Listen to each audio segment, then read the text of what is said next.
Greetings, YouTube. My name is Nupehadda, and today we have a very interesting news. You see, in the OCG recently, a lot of card shops have banned Zoodiacs. Konami, how did you pull this off? Okay,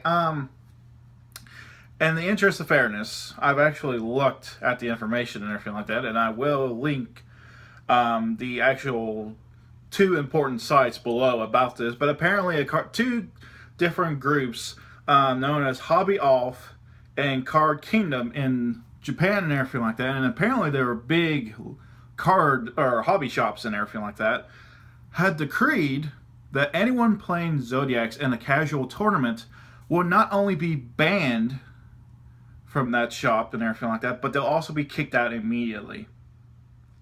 This is big because I don't ever recall hobby shops doing this type of stuff. I understand big regionals and everything might do something of this nature, but that's only on extreme circumstances. So I think they did this once before, but not excessively.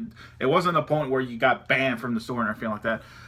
The reason for this apparently is Zoodiacs are causing too much trouble over there in Japan in terms of the locals and the casual players and everything like that. And this is only for them because Japan has a more of an honor system than we do in the TCG most of the time. But here's the thing.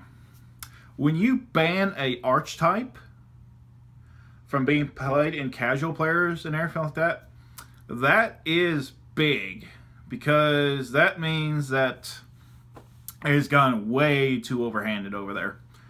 And I have a sneaky feeling that this is going to be the same case in the TCG. I don't know if shops are going to be banned or anything like that, but a lot of casual players are going to be turned off away from this game because of it, because of the Zoodiacs and everything. And I'm kind of glad that I have retired from this because I don't feel like dealing with this type of crap. So, but I want to let everyone in my subscriptions know and everything like that, and all the communities and everything, that this is real. So I will be, as I said, I will be posting the two links down below, the important ones. There are other links, but unless you know Japanese, you're not really going to understand it. And I don't think Google Translates does well enough. The first link I'll be posting actually does have translations of what's going on. And I think the second link is the actual source. And there's other links to the sources and everything, but these are the important ones.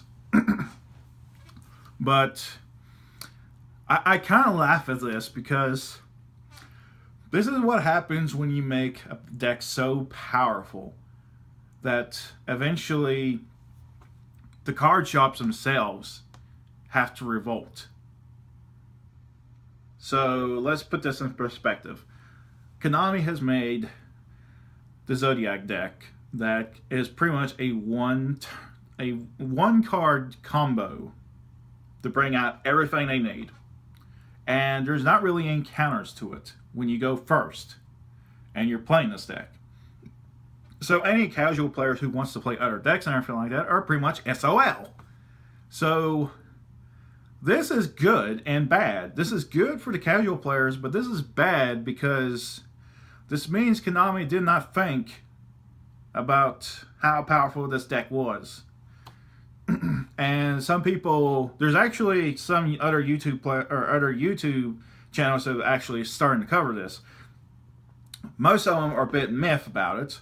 I personally think this is the greatest thing in the world because this allows casual players and local players and everything like that not to be ambushed by competitive players, because competitive players, let's be frank, are jerks when it comes to competitive, or when it comes to casual players and everything like that. They see everything as, you know, either you play this or you die type scenario.